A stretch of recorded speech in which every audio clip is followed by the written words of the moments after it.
नमस्कार, मी आनंद पोहनेरकर आपल्या सर्वांचं महाराष्ट्रवाणी बातमीपत्रात स्वागत करतो. पाहूया आजची विशेष बातमी.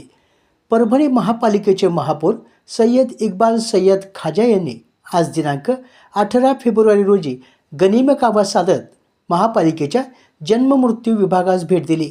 प्रत्यक्ष पाहणीत तेथील कागदपत्र, उपस्थित कर्मचाऱ्यांची संख्या आणि कामासाठी आलेल्या नागरिकांनी वाचलेल्या तक्रारीचा पाडा पाहून महापौरांनी अधिकारी आणि कर्मचाऱ्यांची अक्षरशः खरपट्टी काढली. महापौरांच्या या अचानक भेटीमुळे केवळ जन्ममृत्यू कार्यालयातीलच नव्हे तर इतर सर्व कार्यालयातील अधिकारी आणि कर्मचाऱ्यांनी आता महापौरांचा धसका घेतला आहे. परभणी महापालिकेचे महापौर सय्यद इक्बाल सय्यद खाजा यांनी दिनांक 16 फेब्रुवारी रोजी महापौर पदाचा पदभार स्वीकारला.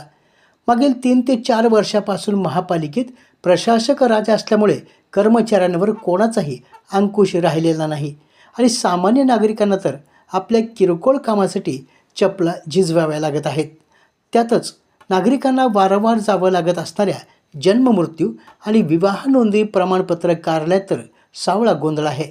ज्या ठिकाणी प्रमाणपत्रासाठी 3 दिवस लागतात त्याच प्रमाणपत्रासाठी या कार्यालयात 1 ते 2 महिने चक्रा माराव्या लागतात. हा नागरिकांचा अनुभव आहे.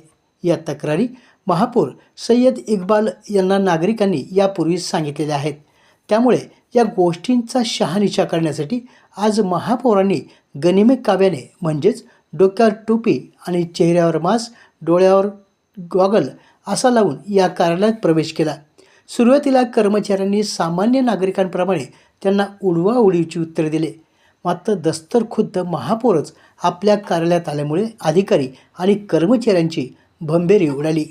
महापौरांनी संबंधित अधिकाऱ्यांना चांगलेच धारेवर धरत प्रत्यक्ष महापौर कार्यालयात आल्यामुळे प्रमाणपत्रासाठी आलेल्या नागरिकांनीही आपल्या व्यथा त्यांना बोलून दाखवल्या.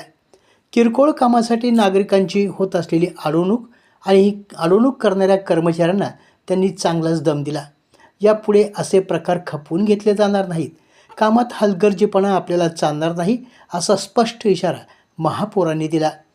महापौर सय्यद इक्बाल यांच्या या कडक भूमिकेमुळे महापालिकेच्या इतर कार्यालयात सुस्तावलेला कारभार हा सुरळीत होईल अशी अपेक्षा नागरिकातून व्यक्त होत आहे. कार्यालयात दाखल होताच महापौरांनी अधिकाऱ्यांना चांगलेच फैलावर घेतले. काम करना है तो अपॉइंट जब चार्ज लेने का है ना, जब भी आने का बैठ के पेमेंट नहीं, बैठ के पेमेंट खाने के लिए है क्या सबकी? वो 2-3 चार्ज आए बोल रहे, वो हम नहीं संभाल सकते. तो ले रहे किस लिए फिर? चार्ज नहीं है तो अपने हाथ में क्यों ले रहे सब? ये आपकी वजह से ना कई लोग परेशान हैं. वो लोग बाहर गाँव से आते हैं और आप लोगों का बात करने का बिहेवियर भी एकदम प्रॉपर होना चाहिए. स्पेशली आपका बोला सर मैं हाँ सिपाही है तो आपने इसको आपको किसने राइट दिया इधर बैठने के लिए? नहीं, मदद करना अलग है, लेकिन चार्ज लेके क्यों बैठे हो आप? हाँ सिपाही भी नहीं है सर, एक ही नहीं सिपाही है. नहीं सर, देखो मुझे सिपाही है सर. देखो सर, लीगल वे में मैं सारी चीजें लूंगा. आपका काम ये काम करना है क्या? फिर आप कल से इधर नहीं दिखना चाहिए. और मैं आपको कई दिनों से वॉच कर रहा हूँ. आपकी जो तकलीफें हैं, फिजिकल प्रॉब्लम जो भी आपका वो आपका पर्सनल है. आपका जो काम दिया गया आपने वही काम करना चाहिए. ये लोग इतने त्रस्त है आपकी वजह से, इसका कोई आपको अंदाजा नहीं है. आप घर पे ऐसे ही बात करते होगा किसी से? हाँ नाही होत असेल तर मला सांगा. फक्त डब्ल्यू करेल बार बोलो 15 दिवस झाले पोलिसांनी. आम्हाला माहिती आहे भैया, आम्हाला माहिती आहे. त्याकरिता मी सर्वप्रथम आलो इथं का आलो माझ्या लक्षात आहे. पण मी बघतोय नाही पगारावर कसं बांधलं मी यांच्यावर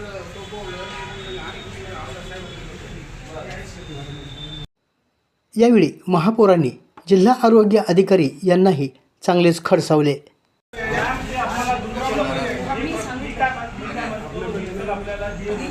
मूलभूत जी सुविधा आहे आपल्याला त्यांना सुविधा द्यायची आहे.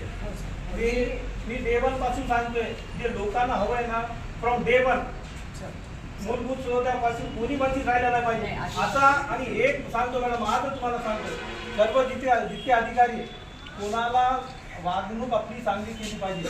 जर लोक येत आहे ते सरकारी काम आहे, तुमच्या घरामध्ये कोणी येत नाही ना तर आम्हाला असं करा तसं करा. आपले शब्द चांगले पाहिजे लोकांमध्ये. प्रेमानं बोललं तर काम होऊन जाते. आज तुम्ही त्यांना म्हटलं तर आज आप जो लोग आ रहे भाई, ना, आपको समझता नहीं इसमें का। कोई और चिंता लिख के नहीं दो होगा। थोड़ा, नहीं तो बोल के दो। मैडम को बुला के मैंने गाइडलाइन ये बोला है, इसके बाद किसी को प्रॉब्लम नहीं होगा। जो कंसर्न पेपर है वही आपने पेपर पे पब्लिश करना है, और पब्लिक जो आ रही है उनको वही पेपर पे जितना लगता है रिक्वायर्ड वही पेपर जो भी है वो है पूरा उसकी गाइडलाइन आप पेपर में डालिए। अनिवन एक दिन आएगा, कल बोलेंगे, फिर रिपीट आप बोलेंगे, वो परसों दूसरा लेकर आओ, डे बाय डे। और आपका काम नहीं है सर बैठने का। और जो कोण आहे मॅडम, इथं कोण अधिकारी कोण जे येत नाही मला सांगा, ताट घेतलेलं ते येत नाही. 4 सर एक लज्जमत आहेत. नंबर 2 रामेश्वर कुलकर्णी, त्याला बोला कुलकर्णीला. उमेश उमेश वरिष्ठ आहे ते. उमेश जाधव आणि वरिष्ठ आहे, बोला, कुलकर्णी. बोला. महापौर सय्यद इक्बाल सय्यद खाजा यांनी किमान 15 दिवसातून एकदा तरी अशा पद्धतीने महानगरपालिकेच्या प्रत्येक कार्यालयाची झाडाझडती घेऊन नागरिकांना दिलासा द्यावा अशी माफक अपेक्षा परभणीकरांनी व्यक्त केली आहे.